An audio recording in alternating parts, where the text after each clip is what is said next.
KKRDB ವಿಷಯದಲ್ಲಿ ರಾಯರೆಡ್ಡಿ ಅವ್ರ ಕಾನ್ಸ್ಟಿಟ್ಯೂನ್ಸಿನಲ್ಲಿ ಯಾಕಷ್ಟು ದೊಡ್ಡ ಪ್ರಮಾಣದಲ್ಲಿ ಕೆಲಸಗಳಾಗ್ತಾ ಇದೆ ಅಂತಂದ್ರೆ, ಒಂದು ನಾನು ನೇರವಾಗಿ ನಿಮ್ಮಲ್ಲಿ ಹೇಳ್ಬೇಕು ಅಂತಂದ್ರೆ, ರಾಯರೆಡ್ಡಿ ಅವರು ಬಹಳ ಅದೇನು ಅನುಕೂಲ ಶತ್ರುಗಳಂತ ಹೇಳ್ತಾರೆ. ಚಾಣಕ್ಯ ನೀತಿಯಲ್ಲಿ ಜೊತೆಯಲ್ಲಿ ಇರೋರೆಲ್ಲರಲ್ಲಿ ಕೂಡ ಒಬ್ರು ನಮ್ಮ ಜೊತೆಯಲ್ಲೇ ಇದ್ದು ನಮ್ಗೆ ಟೆನ್ಷನ್ ಇಟ್ಟು ಪ್ರೆಷರ್ ಮಾಡಿ ಮತ್ತೆ ಆ ಪ್ರಾಬ್ಲಮ್ನ ಅವರೇ ಸಾಲ್ವ್ ಮಾಡುವಂಥದ್ದು ಅನುಕೂಲ ಶತ್ರುಗಳಂತೇಳಿ.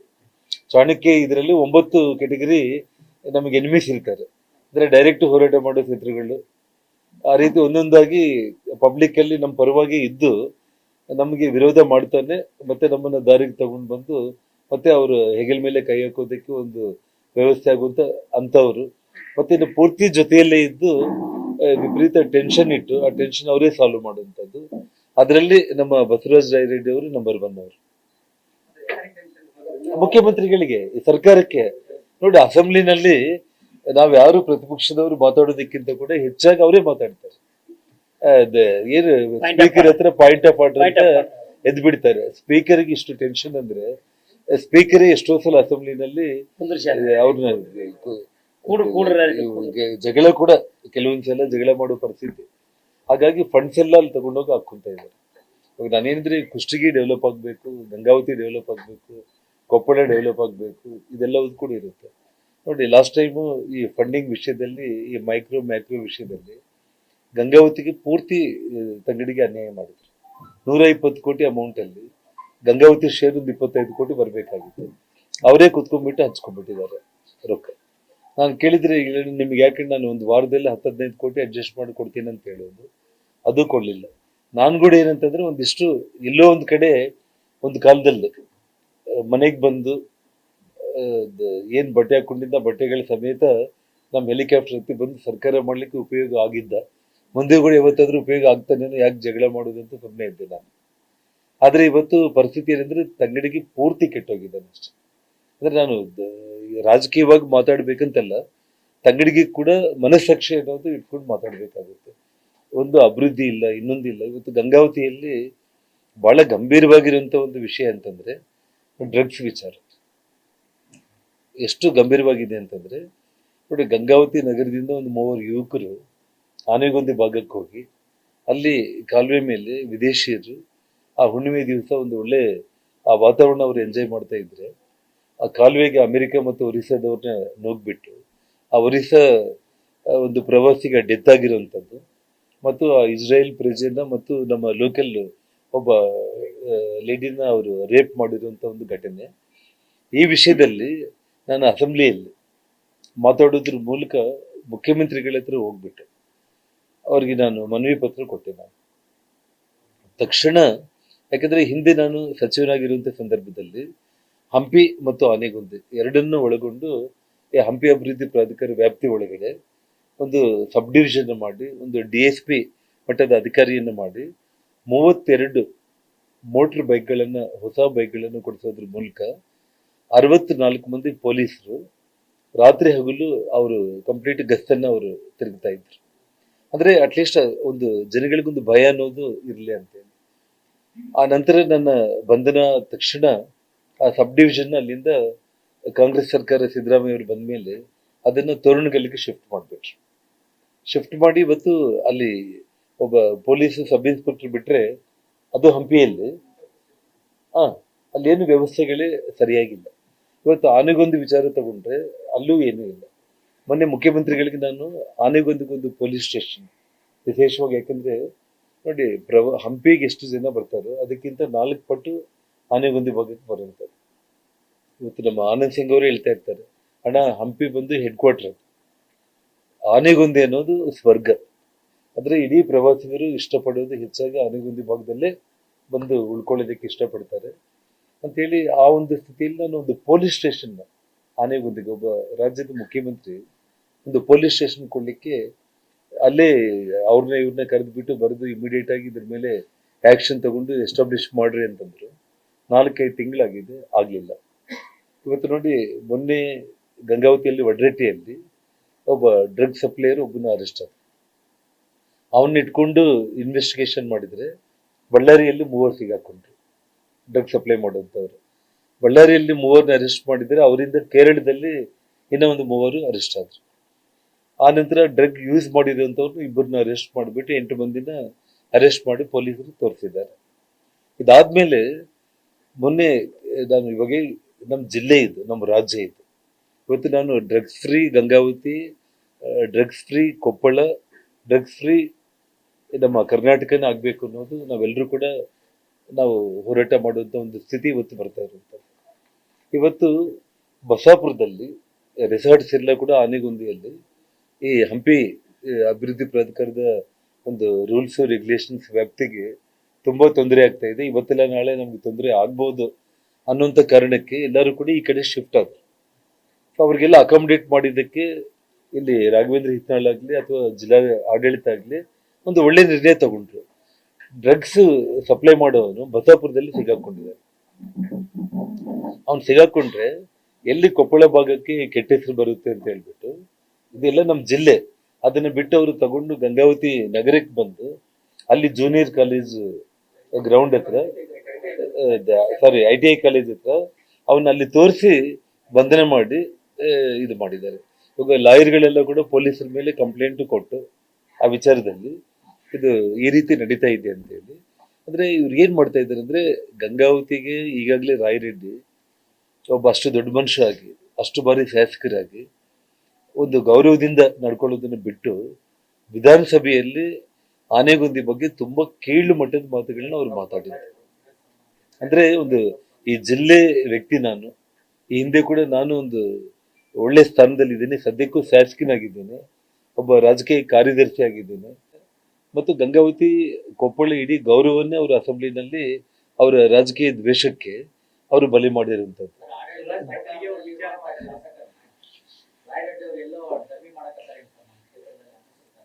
ಖಂಡಿತವಾಗ್ಲಿ ಇವಾಗ ತಾವು ಹೇಳೋ ಪ್ರಕಾರ ಒಂದು 1000 crores ಎಬೋ ಯಲಬುರ್ಗಾಗೆ ಅಮೌಂಟ್ ತಗೊಂಡಿದ್ದಾರೆ. 1000 ಕೋಟಿಗೂ ಹೆಚ್ಚು ಹಣವನ್ನ ಇವತ್ತು ಯಲಬುರ್ಗಾಗೆ ಅವ್ರು ತಗೊಂಡಿರುವಂಥದ್ದು. ಅಂದ್ರೆ ನಾನು ಡಮ್ಮಿಗಳು ಮಾಡ್ತಾ ಇರೋದು ಒಂದು ಕಡೆ ಆದ್ರೂ ಕೂಡ, ನಾನು ಶಿವರಾಜ್ ತಂಗಡಿಗೆ ಅವರಿಗೆ ತಮ್ಮ ಮೂಲಕ ನೇರವಾಗಿ ಒಂದೇ ಒಂದು ಪ್ರಶ್ನೆ ಕೇಳ್ತಾ ಇರುವಂಥದ್ದು. ಇವತ್ತು ಮರಳು ಗಣಿಗಾರಿಕೆ ಒಂದು ವಿಷಯದಲ್ಲಿ ಅಕ್ರಮ ಮರಳು ಅನ್ನೋದು ಇವತ್ತು ಗಂಗಾವತಿಯಲ್ಲಿ ನಾನು ಕಳೆದ ಒಂದು 2-3 ದಿವಸಗಳಲ್ಲಿ ಡಿಟೇಲ್ಡ್ ಆಗಿ ನಾನು ತಗೊಂಡೆ. ಈ ಹಿಂದೆ ಒಂದ್ಸಲ ನಾನು ವಾಯ್ಸ್ ರೇಸ್ ಮಾಡಿದಾಗ, ಹಿಂದೆ SP ಯಶೋಧವರಿದ್ದಾಗ ಅದನ್ನು ಪೂರ್ತಿ ಡಿಪಾರ್ಟ್ಮೆಂಟ್ಗಳು ವೆಹಿಕಲ್ಸ್ ಹಾಕಿ ಅಲ್ಲೆಲ್ಲ ಸ್ವಲ್ಪ ಬಂದ್ ಮಾಡಿದ್ರು. ಮತ್ತೆ ಇವಾಗ ಸ್ಟಾರ್ಟ್ ಆಗಿದೆ. ಅಂದ್ರೆ ಇಲ್ಲ, ಕ್ಲಬ್ಗಳು ಇಸ್ಪೇಟ್ಗಳು ಜಿಲ್ಲೆಯಲ್ಲೇ ಪ್ರಾರಂಭ ಆಗಿದೆ. ನನಗೆ ವಿಷಯ ಏನಂತಂದ್ರೆ, ಅವರು ಕಂಪ್ಲೀಟ್ ಅವ್ರ ಕ್ಷೇತ್ರದಲ್ಲಿ, ನನ್ನ ಕ್ಷೇತ್ರದಲ್ಲಿ, ಇಡೀ ಜಿಲ್ಲೆಯಲ್ಲಿ ಇವತ್ತು ಏನು ಡ್ರಗ್ಸ್ ಕ್ಲಬ್ಗಳು, ಇನ್ನೊಂದು ಕಂಪ್ಲೀಟ್ ಪೊಲೀಸ್ ಇಲಾಖೆ ಅಂತೂ ಗಂಗಾವತಿ ವಿಷಯದಲ್ಲಿ ಸಂಪೂರ್ಣ ವೈಫಲ್ಯ ಆಗಿರುವಂಥದ್ದು. ಎಷ್ಟು ಬಾರಿ ನಾನು SP ಗೆ ಫೋನ್ ಮಾಡಿದ್ರು ಕೂಡ, ಇಲ್ಲ ಸರ್ ಇಮಿಡಿಯೇಟ್ ಆಗಿ ನಾನು ಆ್ಯಕ್ಷನ್ ತಗೊಳ್ತೀನಿ ಅಂತ ಹೇಳ್ತಾ ಇದ್ದಾರೆ. ಆಗಲಿ ನನಗೆ ಪೊಲೀಸ್, ನಮ್ಮ ಜಿಲ್ಲಾ ಆಡಳಿತ ಕೂಡ SP ಅವರು ಕಂಪ್ಲೀಟ್ ಈ ಎಂಟೈರ್ ಪೊಲೀಸ್ ಇಲಾಖೆನೇ ಇವತ್ತು ವೈಫಲ್ಯ ಆಗಿದೆ ಅಂತಲೇ ನಾನು ಹೇಳ್ಬೋದು. ನಾನು ನಮ್ಮ ಜಿಲ್ಲೆಯಲ್ಲಿ 90% ಲೀಗಲ್ ಆಗಿದೆ. ಎಲ್ಲ ಗಣಿಗಾರಿಕೆ ಆಗಿರ್ಬೋದು, ಮರಳು ಆಗಿರ್ಬೋದು, ಎಲ್ಲ 90% ಲೀಗಲ್ ಆಗಿದೆ. 10% ಮಾತ್ರ ಇಲ್ಲಿಗಲ್ ಆಗಿರ್ಬೋದು. ಅದ್ರ ಮಟ್ಟ ಹಾಕಕ್ಕೆ ಹೇಳಿಲ್ಲ ನಾವು ಅಂತ ಹೇಳ್ತಾರೆ. ಮತ್ತೆ ಇನ್ನೊಂದ್ ಕಡೆ ಏನಂತ ಸರ್, ಅವರು ಏನೇನು ಅಕ್ರಮ ಗಣಿಗಾರಿಕೆ ಮಾಡಕಂತ ಅವರೆಲ್ಲ ದುಡ್ಡು ತಿನ್ನಕಂತಾರ. BJP ಅವರಿಗೆ ಅದು ಸಹಿಸ್ಕೊಳಕ್ ಆಗೋದು ಅನ್ನೋದನ್ನ ಆರೋಪ ಮಾಡೋದು. ಅವ್ರ ಹೊಟ್ಟೆ ಮೇಲೆ ನೀವು ಹೊಡಿತಾ ಇದ್ದೀರಿ. ಬಿಜೆಪಿಗೆ ಆಗಲ್ಲ, ತಿಂತಿದಾರ ಅವರು ಲೀಗಲ್ ಆಗಿ ಮಾಡ್ತಿದ್ದಾರೆ. ಬಿಜೆಪಿಗೆ ಆಗಲ್ಲ. ನಾನು ಒಂದು ಮಾತು ಹೇಳ್ತೇನೆ ಪ್ರದೀಪ್, ಇವಾಗ ಇಷ್ಟು ದಿನ 2 ವರ್ಷ ತುಂಬಾ ತಾಳ್ಮೆಯಿಂದ ಇದ್ದಿದ್ದು ಮುಗೀತು ಕಂಪ್ಲೀಟ್. ಇವಾಗ ತಾವೇನು ಇವಾಗ ಹೇಳ್ತಾ ಇದ್ದೀರಲ್ಲ, ಅಲ್ಲ ಒಂದು ವಿಷಯ ಹೇಳ್ತಾ ಇದ್ದೀನಿ, ಪೊಲೀಸ್ ಇಲಾಖೆಗೂ ಪದೇ ಪದೇ ಫೋನ್ ಮಾಡಿ ಹೇಳಿದ್ದು ಆಯ್ತು. ಇವತ್ತು ಹೊಸ ಜಿಲ್ಲಾಧಿಕಾರಿಗಳು ಬಂದಿದ್ದಾರೆ, ಅವ್ರ ಗಮನಕ್ಕೂ ತಗೊಂಡ್ ಬರ್ತೀವಿ, ಅವ್ರು ಏನ್ ಮಾಡ್ತಾರೋ ನೋಡ್ತೀವಿ. ಇದಾದ್ಮೇಲೆ ನಾನೊಂದು ಮಾತನ್ನ ಹೇಳ್ತಾ ಇದ್ದೀನಿ, ನಾವೇ ಬೀದಿಗಿಳಿದು ಯಾವ ರೀತಿ ಎಕ್ಸ್ಪೋಸ್ ಮಾಡ್ತೀವಿ ಅನ್ನೋದನ್ನ ತಾವು ಇವತ್ತು ಅಕ್ರಮ ಮರಳು ಗಣಿಗಾರಿಕೆ ಆಗಿರ್ಬೋದು, ಡ್ರಗ್ಸ್ ವಿಷಯದಲ್ಲಾಗಿರ್ಬೋದು, ಎಲ್ಲ ಅಕ್ರಮ ಚಟುವಟಿಕೆಗಳ ಬಗ್ಗೆ ನಾವೇ ಬೀದಿಗಿಳಿದು ಅದನ್ನ ಎಕ್ಸ್ಪೋಸ್ ಮಾಡುವಂತ ಒಂದು ಕೆಲಸಕ್ಕೆ ಇವತ್ತು ನಾವೇ ಕೈ ಹಾಕ್ತೀವಿ. ಯಾಕಂದ್ರೆ ಸರ್ಕಾರ ಮತ್ತು ಆಡಳಿತ ವೈಫಲ್ಯ ಆದಾಗ ನಾವು ನಮ್ಮ ಜವಾಬ್ದಾರಿ ಏನಂತಂದ್ರೆ ನಾವೇ ಬೀದಿಗಿಳಿದು, ನಾನು ನಿನ್ನೆ KDP ಮೀಟಿಂಗ್ ಅಲ್ಲಿ ಹೇಳಿದೆ. ನಾನು ಇವತ್ತೇನು ಎಲ್ಲೋ ಬಸಾಪುರದಲ್ಲಿ ಸಿಗಾಕೊಂಡಿರೋ ಒಬ್ಬ ಡ್ರಗ್ ಪೆಡ್ಲರ್ನ ಗಂಗಾವತಿಗೆ ತಗೊಂಡು ಬಂದು ಅವ್ರ ಅರೆಸ್ಟ್ ತೋರಿಸುವಂತದ್ದು ವಿಚಾರ. ಮತ್ತೆ ಇನ್ನೊಂದು ವಿಷಯ, ಬಳ್ಳಾರಿ ಕೇರಳದಲ್ಲಿ ಸಿಗಾಕೊಂಡಿರುವಂತ ಈ ಡ್ರಗ್ ಸಪ್ಲೈಯರ್ಸ್ ಆ 6 ಮಂದಿನ ಇಟ್ಕೊಂಡ್ರೆ ಅವ್ರು ಎಷ್ಟು ಮಂದಿಗೆ ಸಪ್ಲೈ ಮಾಡ್ತಾ ಇದ್ರು ಗೊತ್ತಾಗ್ಬೇಕು. 6 ಮಂದಿಗೆ ಸೀಮಿತ ಮಾಡಿ ಒಂದು ಕೇಸ್ ಮಾಡಿಬಿಡೋದು, ಯಾವುದೋ ಇನ್ಫ್ಲೂಯೆನ್ಸ್ಗಳು ಬರುತ್ತೆ, ಆ 6 ಮಂದಿನ ಅಲ್ಲೇ ಬಿಡೋದು. ಅಂದ್ರೆ ಅವರ ವೃತ್ತಿಯಲ್ಲಿ ಮೊದಲಿಂದ ಇದ್ದಂಗೆ ಎಲ್ಲ 100 ಮಂದಿಗೆ ಅವ್ರು ಸಪ್ಲೈ ಮಾಡಿರ್ತಾರಲ್ಲ, ಆ ವಿಚಾರಗಳೆಲ್ಲ ಹೊರಗಡೆ ಬರಬೇಕು. ಅಲ್ಲೇ ಅವರು ತುಳಿತಾ ಇದ್ದಾರೆ.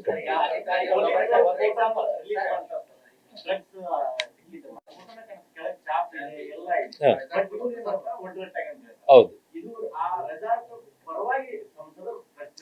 ನಾನು ಅದಕ್ಕೆ ಹೇಳ್ತಾ ಇರೋದು ಹಿತ್ನಾಳ್ ಬ್ರದರ್ಸ್ ಅಂತ. ನಾನು ಅಲ್ಲಲ್ಲ, ನಿನ್ನೆ ನಾನು ಕ್ಲಿಯರ್ ಆಗಿ ಹೇಳಿದೆ, ಹಿತ್ನಾಳ್ ಬ್ರದರ್ಸ್ ಇಬ್ರು ಕೂಡ ಕೊಪ್ಪಳ ಭಾಗದಲ್ಲಿ ಅವರಿಗೆ ಕೆಟ್ಟ ಹೆಸರು ಬರಬಾರ್ದು ಅಂತ ಹೇಳಿ ಆ ರೆಸಾರ್ಟ್ ವ್ಯವಹಾರಗಳೆಲ್ಲ ಆಗ್ತಾ ಇರುವಂತ ಅಕ್ರಮ ಡ್ರಗ್ ಇನ್ನೊಂದು ವ್ಯವಹಾರಗಳನ್ನ ಗಂಗಾವತಿಗೆ ಶಿಫ್ಟ್ ಮಾಡೋ ಪ್ರಯತ್ನ ಅವ್ರು ಮಾಡಿದ್ರೆ, ಇಬ್ಬರು ಅಣ್ಣ ತಮ್ಮಂದ್ರನ್ನ ಜೊತೆಗೆ ಇಡೀ ಇಲಾಖೆಯನ್ನ ನಾನು ನಮ್ಮ ಕೊಪ್ಪಳ ಮೀಡಿಯಾ ಮುಂದೆ ನಾನು ಈಗಾಗಲೇ ಹೇಳಿದ್ದೀನಿ, ನಾನು ನ್ಯಾಷನಲ್ ಮೀಡಿಯಾನ ಕೂಡ ಕರ್ಕೊಂಡು ಬಂದು ನಾನೇ ಬೀದಿಗಿಳಿದು ಈ ಅಕ್ರಮ ಮಾಡುವಂತವ್ರನ್ನ ಬೀದಿಗೆ ಎಳ್ಕೊಂಡು ಬಂದು ನ್ಯಾಷನಲ್ ಮೀಡಿಯಾ ಮುಂದೆ ಇಡೋ ದಿವಸ ಕೂಡ ಮತ್ತೆ ದೂರ ಇಲ್ಲ. ಹಾಗಾಗಿ ಸುಮ್ಮನೆ ಪ್ರವಾಸೋದ್ಯಮ ಅಭಿವೃದ್ಧಿಗೆ ಹೌದು, ಅಕ್ರಮ ರೆಸಾರ್ಟ್ಗಳು ಅಗತ್ಯ ಐತೆ ಅಂತ. ಅದೇ ನಾನು ಅದನ್ನೇ ಹೇಳ್ತಾ ಇರೋದು ಬ್ರದರ್. ನಾನು ಇವಾಗ ಒಂದು ನಮ್ಮ ಆನೆಗೊಂದಿ ವ್ಯಾಪ್ತಿಯಲ್ಲಿ ಇದ್ದಾಗ ಇವತ್ತು ಹಂಪಿ ಅಭಿವೃದ್ಧಿ ಪ್ರಾಧಿಕಾರದ ರೂಲ್ಸ್ ರೆಗ್ಯುಲೇಷನ್ಸ್ಗೆ ವ್ಯಾಪ್ತಿಗೆ ಒಳಪಟ್ಟು ಆ ನಿಬಂಧನೆಗಳೆಲ್ಲ ಅವ್ರು ಇಲ್ಲ ಅಂತ ಹೇಳ್ಬಿಟ್ಟು ಕಾನೂನು ಕ್ರಮ ತಗೊಂಡಿದ್ದು ನಿಮ್ಗೆಲ್ಲ ಗೊತ್ತು. ಇವಾಗ ಎಲ್ಲ ಬಸಾಪುರಕ್ಕೆ ಶಿಫ್ಟ್ ಆಗಿದ್ದಾರೆ, ಅವರು ಕೊಪ್ಪಳ ವಿಧಾನಸಭಾ ಕ್ಷೇತ್ರದ ವ್ಯಾಪ್ತಿಗೆ ಶಿಫ್ಟ್ ಆಗಿದ್ದಾರೆ. ಅಲ್ಲಾದ್ರೂ ಕೂಡ ಲೀಗಲ್ ಆಗಿ ಅವ್ರಿಗೆ ನೀವು ಲೈಸೆನ್ಸ್ ಕೊಡಿ, ರೂಲ್ಸ್ ರೆಗ್ಯುಲೇಷನ್ಸ್ ಪ್ರಕಾರ ನೀವು ಮಾಡಿ. ಇವತ್ತು ಅದೆಲ್ಲದನ್ನು ಕೊಡಿ. ಇವತ್ತು ನೀವು ಅದೇ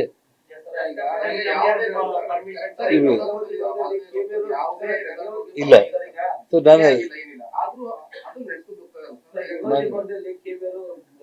ಕಟ್ ಮಾಡಿದ್ದಾರೆ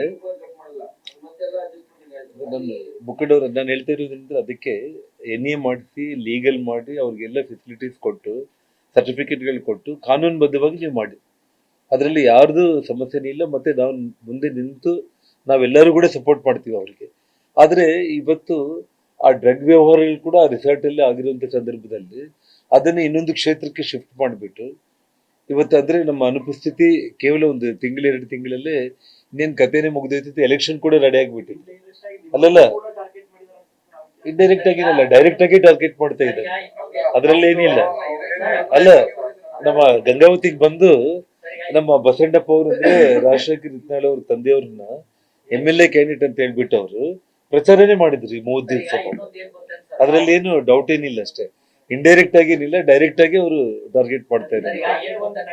ಈ ಅಕ್ರಮ ತಡೆಗೆ ಹೋಗುವಂತ ಅಧಿಕಾರಿಗಳ ಮೇಲೆ ಒತ್ತಡದ ಇದೆ. ಎಕ್ಸಾಂಪಲ್, ವಲಯ ಅರಣ್ಯ ಅಧಿಕಾರಿ ಒಬ್ಬರು ಜಡಿಯಪ್ಪ ಅಂತ ಮುದ್ರಾಬಾದ್, ಮೊನ್ನೆ ಅವರು 3 ಟಿಪ್ಪರ್ ಹಿಡ್ಕೊಂಡ್ರು ಸರ್. 1-2 ಕಲ್ಲು ಗಣಿಗಾರಿಕೆ, 1 ಮರ. ನೇರವಾಗಿ ಅವಾಗ ನಾವು ದುಡಿಸ್ತೀನಿ ಅಂತೀವಿ, ನೀನು ಇಂಟೆನ್ಷನ್ಲಿ ನಾವು ಟಾರ್ಗೆಟ್ ಮಾಡಿರ್ತೀವಿ. MLA ಹೇಳಿದ್ರು MP ಹೇಳಿದ್ರು ಕೂಡ ನೀನು ಇಷ್ಟು ಇದು ಮಾಡವಲ್ಲಿ ಅಂತೇಳಿ ಆ ಅಧಿಕಾರಿ ಹೋಗ್ತಾರೆ. ಆ ಅಧಿಕಾರಿ ಒತ್ತಡಕ್ಕೆ ಮಣಿಲಾರ್ದಂಗ ಮತ್ತೆ 30,000 ರೂಪಾಯಿ ಪೆನಾಲ್ಟಿ ಹಾಕಿ ಸರ್. ಈಗ ಅದನ್ನ ಒತ್ತಡ ತರ್ತಾ ಇದ್ದಾರೆ, ವರ್ಗಾವಣೆ ಮಾಡ್ಲಿಕ್ಕೆ. ಅಧಿಕಾರಿಗಳಿಗೆ ಕೂಡ ಈ ಫ್ರೀಡಮ್ ಇಲ್ಲ ಸರ್. ಅಧಿಕಾರಿಗಳು ಕೆಲಸ ಮಾಡೋದು ನಾನು ನೋಡಿ, ನಮ್ಮ ನಡೆದಾಡು ದೇವರು ನಮ್ಮ ಒಂದು ನಮ್ಮ ಗವಿಶ್ರೀಗಳೇ ಅವರು ಏನು ಅವ್ರ ಮುಂದಾಳಿತ್ವದಲ್ಲಿ ನಾವೆಲ್ಲರೂ ಕೂಡ ಸೇರಿ ಪಕ್ಷಾತೀತವಾಗಿ ಆ ಬಂಡೋಟ ಸ್ಟೀಲ್ ಪ್ಲಾಂಟ್ ಬಗ್ಗೆ ವಾಯ್ಸ್ ರೇಸ್ ಮಾಡಿದ್ರು ಕೂಡ ಆ ವಿಷಯದಲ್ಲಿ ನಾವು ಮತ್ತು ದೊಡ್ಡನಗೌಡರು ಇಬ್ಬರು ಕೂಡ ವಿಧಾನಸಭೆಯಲ್ಲಿ ಅದು ನಾವು ಚರ್ಚೆ ಮಾಡುವ ಸಂದರ್ಭದಲ್ಲಿ ಅದು ಯಾವಾಗ ಸಬ್ಜೆಕ್ಟ್ ಬಂತು ಆ ಟೈಮ್ನಲ್ಲಿ ತಂಗಡಿಗೆ ಸಮೇತ ರಾಜಶೇಖರ್ ಹಿತ್ನಾಳ್ ಸಮೇತ ಎಲ್ಲರೂ ಅಸೆಂಬ್ಲಿಯಲ್ಲಿ ಖಾಲಿ ಮಾಡಿಬಿಟ್ರು. ಸರಿ, ರಾಘವೇಂದ್ರ ಹಿತ್ನಾಳು, ಶಿವರಾಜ್ ತಂಗಡಿಗೆ ಇಬ್ಬರು ಆ ಸಬ್ಜೆಕ್ಟ್ ಯಾವಾಗ ಕಂಪ್ಲೀಟ್ ಅಲ್ಲಿ ನೋಡಿದ್ರು ಅಲ್ಲಿಂದ ಸೈಲೆಂಟ್ ಆಗಿ ಜಾಗ ಖಾಲಿ ಮಾಡ್ಕೊಂಡು ಹೋಗ್ಬಿಟ್ರು. ಇವಾಗ ಕಂಪ್ಲೀಟ್ ಮತ್ತೆ ಅದ್ರ ಒಳಗಡೆ ಕಾಂಟ್ರಾಕ್ಟ್ಸ್ ಅಲ್ಲಿ ಇನ್ನು ಅವ್ರದೇ ಇಲ್ಲ. ಫ್ಯಾಕ್ಟ್ರಿ ಒಳಗಡೆ ಮತ್ತೆ ಕಾಂಟ್ರಾಕ್ಟ್ಸ್ ಅಲ್ಲಿ ಇನ್ನು ಕಂಪ್ಲೀಟ್ ಅವ್ರಿಗೆ ಇಲ್ಲ. ನಾನು ನೋಡಿ ಏನ್ ಹೋರಾಟ ರೂಪಿಸಿದ್ರಿ ಈಗ 2 ವರ್ಷ ಇಲ್ಲ, ಅದಕ್ಕೆ ನಾನು ಹೇಳ್ತಾ ಇರೋದು 2 ವರ್ಷ ಆಯ್ತು. ನೀವಂಕರ ಏನೋ ಪ್ರಾಬ್ಲಮ್ ಆಯ್ತು ಉಳಿಕಿದ್ರೆ ನಿಮ್ಮ ಅಲ್ಲ. ಪಕ್ಷದಲ್ಲಿ ಯಾರು ಹೋರಾಡ್ತಾರೆ?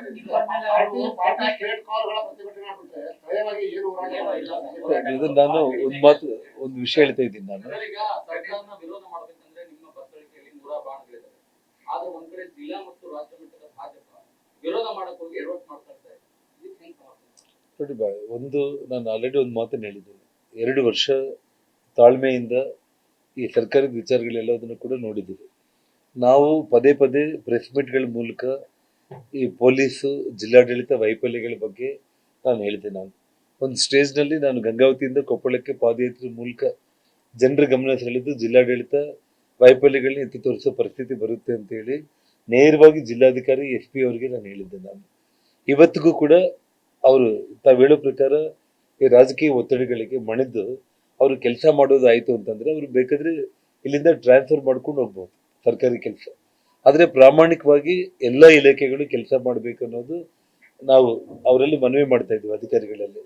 ಇನ್ನೊಂದು 15 ದಿನ, 1 ತಿಂಗಳು ಒಳಗಡೆ ಈ ಘಟನೆಗಳು ಇದೇ ರೀತಿ ಮರುಕಳಿಸ್ತಾ ಇದ್ರೆ ನಾವೇ ಬೀದಿಗಿಳಿದು ಎಲ್ಲದನ್ನು ಕೂಡ ಕಂಪ್ಲೀಟ್ ಇಲಾಖೆಗಳ ವೈಫಲ್ಯಗಳನ್ನ ನಮ್ಮ ಕೊಪ್ಪಳ ಮೀಡಿಯಾ ಜೊತೆಗೆ ನಾನು ಇವನ್ ನ್ಯಾಷನಲ್ ಮೀಡಿಯಾನು ಕೂಡ ನಾನು ಶಾಶ್ವತವಾಗಿ ನಮ್ಮ ಈ ಕೊಪ್ಪಳ ಭಾಗಕ್ಕೆ ಕರೆಸಿ ಇಡೀ ದೇಶಕ್ಕೆ ನಮ್ಮ ಸಿದ್ದರಾಮಯ್ಯ ಸರ್ಕಾರ ಹೇಗೆ ನಡೀತಾ ಇದೆ ಅನ್ನೋದನ್ನ ತೋರಿಸುವಂತ ಒಂದು ಪರಿಸ್ಥಿತಿಗೆ ನಾವೆಲ್ಲರೂ ಕೂಡ ಕೂಡಿ ಮಾಡ್ತೀವಿ ನಾವು ಅಷ್ಟೇ.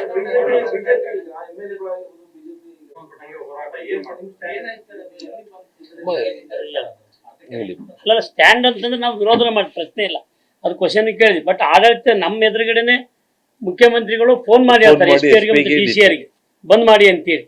ಒಬ್ಬ CM ಹೇಳಿದ್ರೆ ಬಂದ್ ಮಾಡಕ್ ಆಗೋದಿಲ್ವಾ? ನಮ್ಮ ಎದುರಿಗೆ ಮಾಡಿದಾರ ಅಂದ್ರೆ ಸುಳ್ಳು ಸಿದ್ದರಾಮಯ್ಯ ಮಾಡಿದಾರ.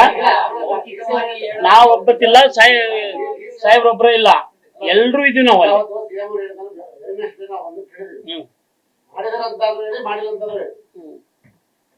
ನೋಡಿ, ನಾವೆಲ್ಲರೂ ಹೋಗಿರ್ತಕ್ಕಂಥ ಸಂದರ್ಭದಲ್ಲಿ ನಾವು ದೊಡ್ಡನಗೌಡರು ಚೀಫ್ ಮಿನಿಸ್ಟರ್ ನಮ್ಮ ಮುಂದೆ ಹೇಳಿದ್ದಾರೆ ನಮ್ಮ ರಾಘವೇಂದ್ರ ಹಿಟ್ನಾಳ್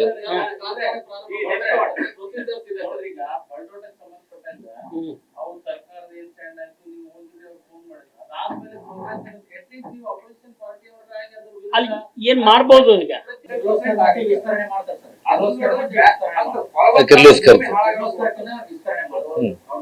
ಈಗ ಅವೆಲ್ಲ ಏನಾಗ್ತಾ ಇದೆ ಅಂದ್ರೆ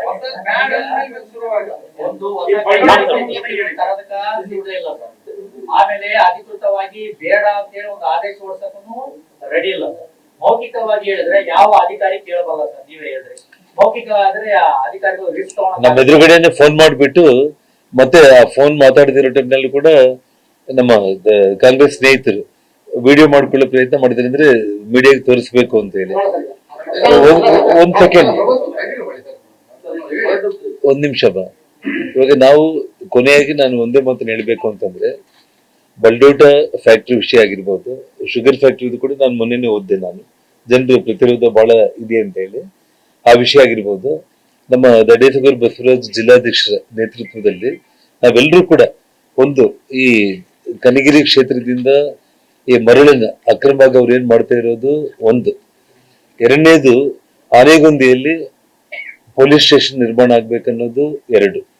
ಬಲ್ಡೋಟ ಫ್ಯಾಕ್ಟ್ರಿಯನ್ನ ಇವತ್ತು ಅವ್ರು ಏನು ನಾವು ಹೇಳಿದೀವಿ ಬಂದ್ ಮಾಡಿದ್ದಾರೆ, ಮತ್ತೆ ನಾವು ಹೇಳೋವರೆಗೂ ಅವ್ರು ಪ್ರಾರಂಭ ಆಗಿಲ್ಲ ಅಂತ ಹೇಳಿ ಮುಖ್ಯಮಂತ್ರಿಗಳು ನಮ್ಗೇನು ಭರವಸೆಯನ್ನು ಕೊಟ್ಟಿದ್ದಾರೆ. ಆ ವಿಷಯದಲ್ಲಿ ನಾವು ಒಂದು ನಿಯೋಗನ ಕೂಡ ನಾವು ಕರ್ಕೊಂಡ್ಬಿಟ್ಟು ನಾವೆಲ್ಲರೂ ಕೂಡ ಫ್ಯಾಕ್ಟ್ರಿನ ಮೀಡಿಯಾ ಮೂಲಕ ವಿಸಿಟ್ ಮಾಡಿ ಅದು ಬಂದಾಗಿದ್ದೇನೆ ಕೆಲಸ ಮಾಡ್ತಾ ಇದ್ದಾರೆ ಅನ್ನೋದನ್ನ ಅದು ಗಮನಿಸಿ. ಶುಗರ್ ಫ್ಯಾಕ್ಟ್ರಿ ಹೇಳ್ತಾ ಇದ್ದೀನಿ, 1 ನಿಮಿಷ.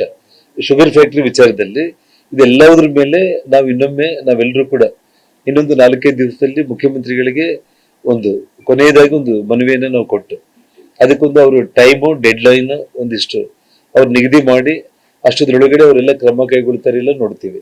ಇಲ್ಲ ಅಂತಂದಾಗ ಇಡೀ ಜಿಲ್ಲೆಯಲ್ಲಿ ನಾವೆಲ್ಲ ನಾಯಕರುಗಳು ಕೂಡ ಸೇರಿ ದೊಡ್ಡ ಪ್ರಮಾಣದಲ್ಲಿ ಇವತ್ತು ನಮ್ಮ ಬೇಡಿಕೆಗಳು, ಸಾರ್ವಜನಿಕರ ಬೇಡಿಕೆಗಳು ಈಡೇರೋವರೆಗೂ ಕೂಡ ನಾವೆಲ್ಲರೂ ಕೂಡ ಬೀದಿಗಿಳಿದು ಹೋರಾಟ ಮಾಡ್ತೀವಿ ಅನ್ನೋದು ನಾನು